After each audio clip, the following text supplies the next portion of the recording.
خوتي خواتاتي اهلا وسهلا مرحبا بكم يا جماعه الخير مساء الخير عليكم مازال في الاول والسلام عليكم. J'espère que vous allez bien, j'espère que vous vous portez bien. Voilà, il n'y a plus de liberté d'expression en Algérie, la presse ne peut plus rien dire, n'est plus autorisée à dire quoi que ce soit, et certains événements qui se déroulent en Algérie sont totalement passés sous silence. Il faudrait parce que la presse algérienne elle a besoin maintenant d'avoir la bénédiction, l'autorisation express, où là, elle doit demander le feu vert des chapelles du régime algérien, de certaines chapelles du régime algérien, pour pouvoir parler d'un sujet précis qui pourrait être considéré comme sensible. Les sujets de la contestation populaire, des manifestations populaires, des émeutes, de la colère populaire sont des sujets sensibles, sur lesquels la presse algérienne aujourd'hui ne peut rien écrire. D'ailleurs, les émeutes de Tiaret, qui ont eu lieu bien avant l'Aïd, pour que la presse en parle, il fallait que les réseaux sociaux s'emparent du sujet.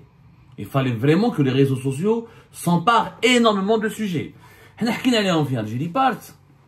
On en a toujours parlé, parce que nous sommes un média libre et indépendant, mais le plus étrange, c'est que en plein Eid, le Eid c'était le 16 juin dernier, nous sommes aujourd'hui le 18 juin dernier, et ben, le plein Eid, il y avait des émeutes.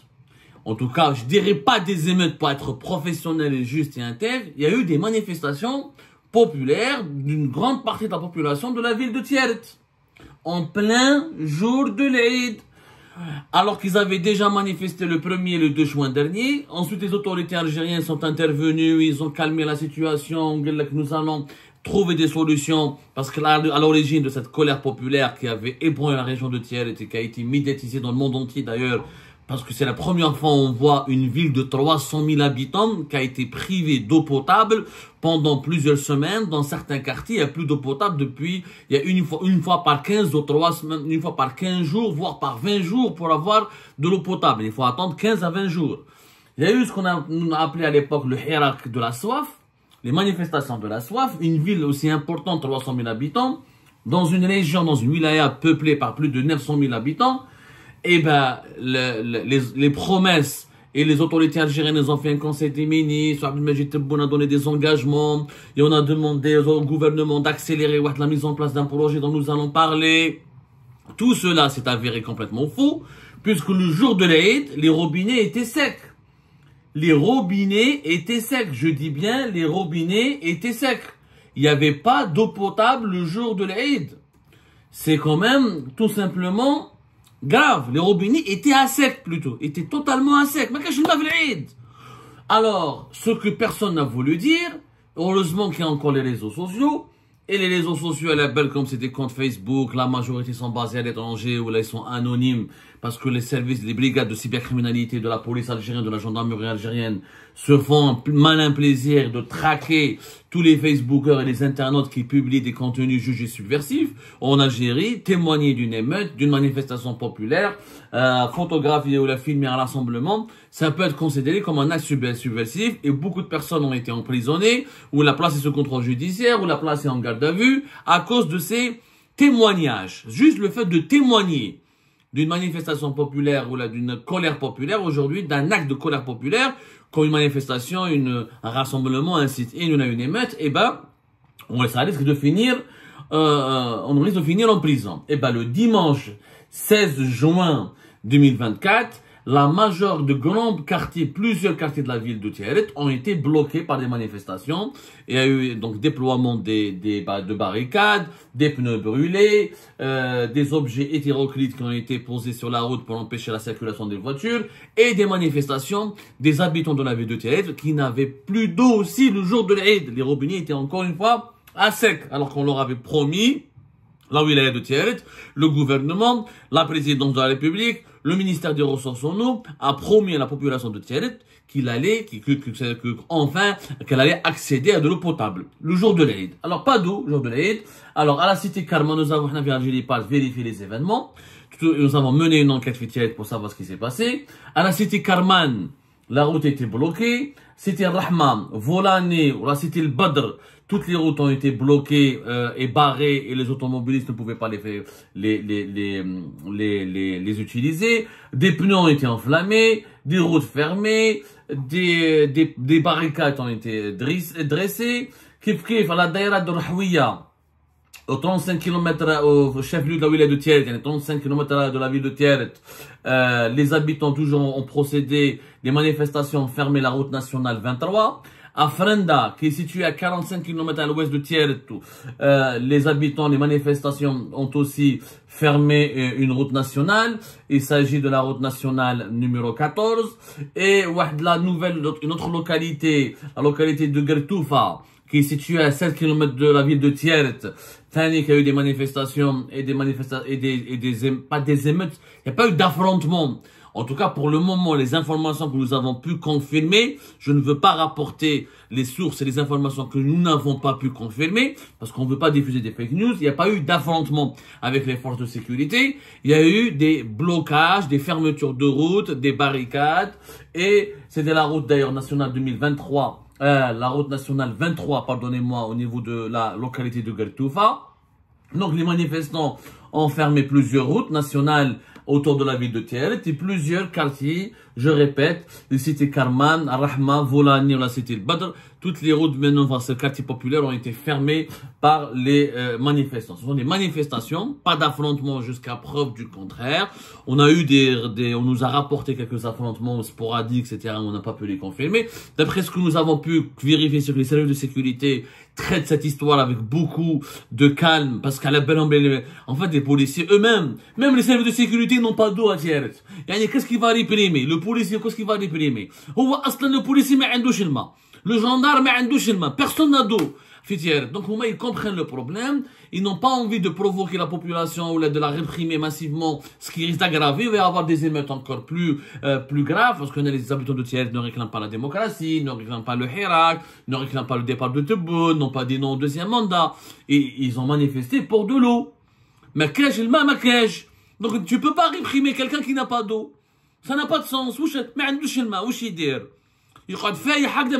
mourra de soif. Il est menacé par la soif, donc il est obligé de manifester. Donc les services de sécurité, il faut dire, pour le moment en tout cas, n'ont pas été très répressifs, n'ont pas persécuté réellement la population. Jusqu'à maintenant, les événements. Alors qu'est-ce qui s'est passé? Pourquoi le jour de l'Aïd, il n'y a pas d'eau à Tieret?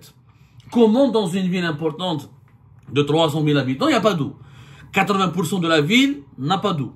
Et des coupures de 2-3 semaines. Mais je sais que dans certains grands quartiers, fait Alger, ou la fait Waharan, ou la fait Annaba, ou la l'Est, ou une fois par 3 jours, une fois par 4 jours, une fois par semaine, il y a 2 semaines, 3 semaines.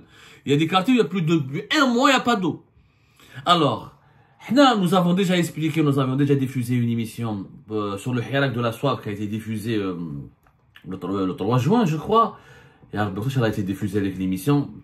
On a expliqué les problématiques techniques du point de vue technique, pourquoi il n'y a pas d'eau dans la région de Tieret et à l'ouest algérien. C'était le 5 juin dernier. Attention, l'Algérie sérieusement menacée par la Hirak de la soif. Encore une fois, on a eu raison, puisque le jour de l'Aïd, il y a eu un Hirak de la soif. On a expliqué techniquement qu'il y a une problématique de sécheresse plus importante, plus considérable, même plus dangereuse dans les régions de l'ouest du pays, qu'à l'est et qu'au centre, que la pluviométrie est encore plus faible, que le niveau des barrages est encore plus gravement, l'eau dans les barrages de l'ouest du pays sont nettement plus touchées par la sécheresse. Il y a beaucoup moins d'eau dans les barrages de l'ouest du pays qu'à l'est et qu'au centre, et que ces villes-là souffrent d'un énorme sous-développement au niveau des mesures de raccordement, au niveau d'exploitation de certaines nappes phréatiques de ces régions, et au niveau du raccordement, les réseaux de distribution de l'eau potable des villes de l'intérieur du pays, du Kemetiel, Tissimsil, Saïda, souffrent énormément d'un manque d'investissement ou d'un manque d'entretien. Justement, le gouvernement algérien avait normalement trouvé une solution. Quelle était la solution pour ramener de l'eau potable à Tieret? Alors, il y avait un conseil des ministres, il y avait un conseil des ministres qui s'est tenu au début du mois de juin, juste après les événements, les émeutes, les manifestations du 1er juin. Il y a eu donc, le gouvernement algérien a été chargé par Abdelmadjid Tebboune de trouver une solution urgente pour au moins atténuer, pas régler définitivement le problème de l'eau potable, atténuer. La solution c'était quoi? C'était de créer, de raccorder, de trouver, de ramener de l'eau potable depuis un bassin qu'on appelle Chott al-Chergui, qui est dans la wilaya de Saïda, où il y a une nappe phréatique en quelque sorte, il y a déjà un bassin d'eau là-bas. Il s'agit de ramener de l'eau de cette région qui s'appelle le bassin de Chott al-Chergui jusqu'à 42 km, qui est situé à 42 km de Tieret. Donc, pendant que, tout au long de ce tracé de 42 km, il fallait ramener de l'eau de l'eau qui était potable, qu'on pouvait donc utiliser depuis Chott al-Chergui, depuis le bassin de Chott al-Chergui vers Tieret. Il y a eu donc une visite ministérielle, une commission ministérielle était le 3 juin, il y a eu le ministère de l'Intérieur, le ministre de l'Intérieur qui s'est déplacé sur place, le ministre de l'Hydraulique, le patron de la DGS1, le patron de la protection civile. La population de Tieret, elle a été rassurée. Il y avait un conseil des ministres, Abdelmadjid Tebboune a envoyé deux ministres, le patron de la police, ça va être réglé. Ils ont effectivement promis, avant l'Aïd, on va mettre en place un raccordement, il y a une nouvelle canalisation pour ramener de l'eau potable depuis Chott al-Chergui vers Tieret. Alors, avant l'Aïd, qu'est-ce qui s'est passé? Il y a eu donc une mise, finalement, ce qui est encore plus grave, parce que grâce à cette solution, normalement, le projet devait permettre à la ville de Tieret de bénéficier de 34 000 mètres cubes d'eau par jour. Ce qui n'allait pas régler le problème définitivement, mais ça devait atténuer. Au lieu d'avoir des coupures une fois par mois, une fois par 3 semaines, au moins avoir de l'eau au moins une fois par semaine. Ce qui est quand même une performance. Vous vous rendez compte de quoi on parle? On parle de comment rendre l'eau disponible une fois par semaine. Ouais, là, avec le G7, puissance régionale, à l'Algérie. Mais donc, le projet, soi-disant, le NTV, etc., le projet de Chott al-Chergui, il a été inauguré. C'est parce que Chott al-Chergui, c'est un lac, donc il y a un bassin, il y a des nappes phréatiques, l'eau potable jusqu'à maintenant. D'ailleurs, جابوا le NTV, etc. Le ministre. C'était le 9 juin dernier. Voilà, le 9 juin dernier, d'ailleurs, une mise en service d'une tranche du projet. Voilà. Les photos ont été prises, etc. Il y avait le ministre de l'Intérieur, le ministre de l'Hydraulique, le Wali de Tieret, etc. Ils ont là, c'était l'entreprise public considère qui devait donc assurer l'exploitation de ce projet. Il y avait une première canalisation d'une longueur de 8 km et ils ont inspecté le projet. Il fallait donc renforcer le réseau de distribution de l'eau potable de Tieret par environ, ou au moins au départ, au moins avant l'Aïd, garantir 8000 mètres cubes d'eau grâce à l'entrée, enfin, peu importe les chiffres techniques, etc. Il devait en tout cas, le 9 juin, ils ont inspecté et soi-disant mis en service. Ils ont mis en service la première tranche. Voilà, vous pouvez voir le NTV, vous pouvez aller voir la presse algérienne, mise en service du projet d'alimentation en eau potable à partir du bassin de Chott al-Chergui. Il y avait d'autres images aussi, c'était le 14 juin, voilà, plus exactement. Il y avait une visite d'inspection le 9 juin, deuxième visite d'inspection le vendredi 14 juin. Il y a 2 jours avant l'Aïd.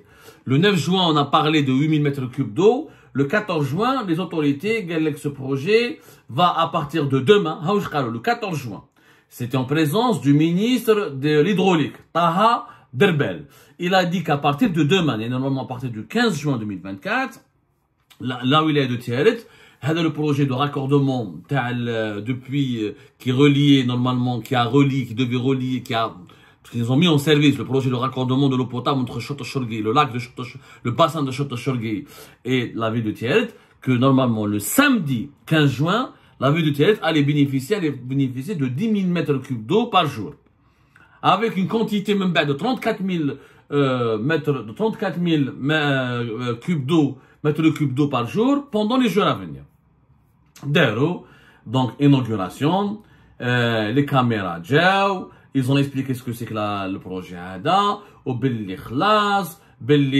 y a un plan qui a été mis en place, le 23 du mois de juin, d'autres travaux supplémentaires allaient être accomplis pour, cette fois-ci, approvisionner 11 communes.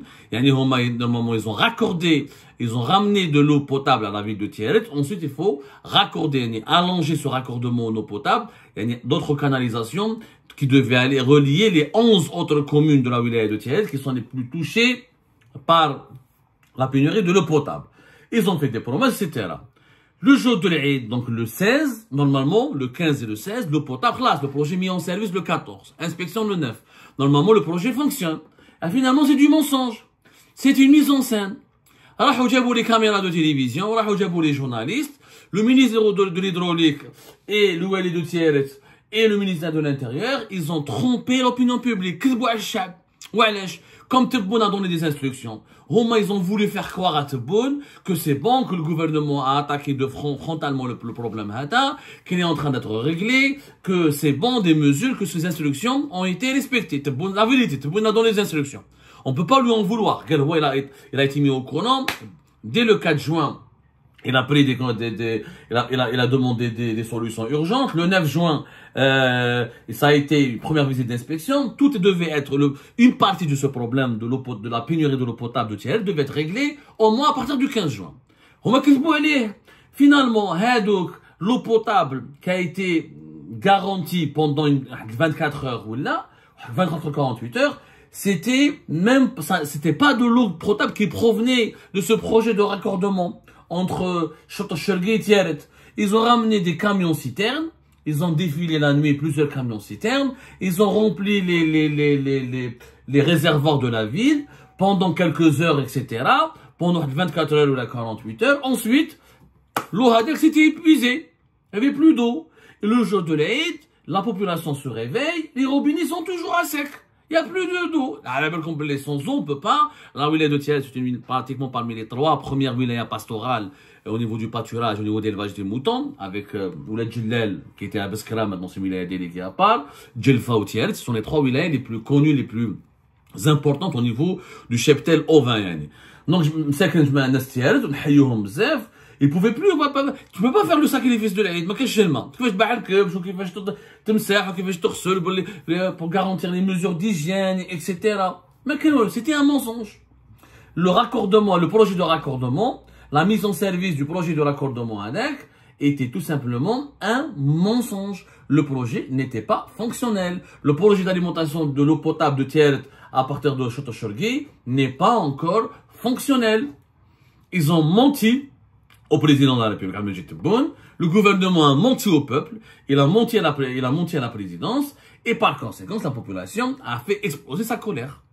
Les gens se sont bien, les habitants de Tiaret se sont bel et bien rendus compte que c'était une ruse, que finalement, les châteaux d'eau de la ville ont été remplis momentanément par des camions-citernes qui ont défilé durant toute la nuit du 14 au 15 juin, et que pour les besoins de la médiatisation de la mise en service supposée de ce projet de raccordement en eau potable, ils ont rempli les châteaux d'eau, et ils m'ont fait robinet. Sauf ça n'a duré que quelques heures. Ça a duré à peine 24 heures. Me battre là, les châteaux d'eau ont été épuisés parce que la ville était déjà assoiffée pendant plusieurs semaines. Donc l'eau qui a été ramenée par les châteaux d'eau a été épuisée.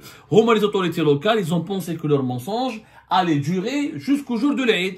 Le samedi 15 et le dimanche 16, il y allait avoir de l'eau potable dans la majeure partie des quartiers de Tiaret. Ce qui n'a pas été le cas.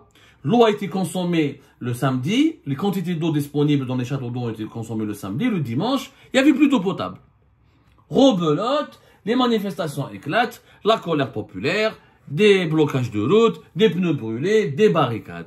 C'est du mensonge. Voilà comment le mensonge va aggraver les tensions. Le mensonge, on peut mentir dans tout. On ne peut pas mentir à son propre peuple. On ne peut pas mentir à son propre peuple. D'ailleurs, il y avait une célèbre citation d'Abraham Lincoln. Lincoln, il avait une magnifique citation, à chaque fois je l'oublie.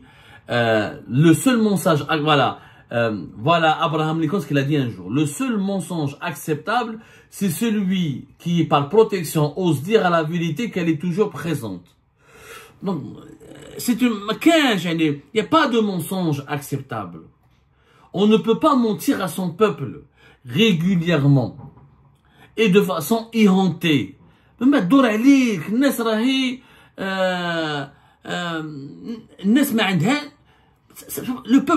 peuples ont des mémoires, les peuples ont des sensibilités, les peuples ont des intelligences. Les peuples ont des intelligences. Tu ne peux pas se foutre de leur gueule littéralement et régulièrement et quotidiennement. Voilà, donc on a menti à Tebboune, on a menti à la population, retour à la case de départ, retour à manifestation, retour à la contestation, et le hirak de la soif pourrait peut-être être en train de juste de commencer, alors que le pays va connaître une élection présidentielle anticipée le 7 septembre prochain. Franchement, les dirigeants algériens, à travers leurs mensonges et leur incompétence, sont en train de jouer avec le feu.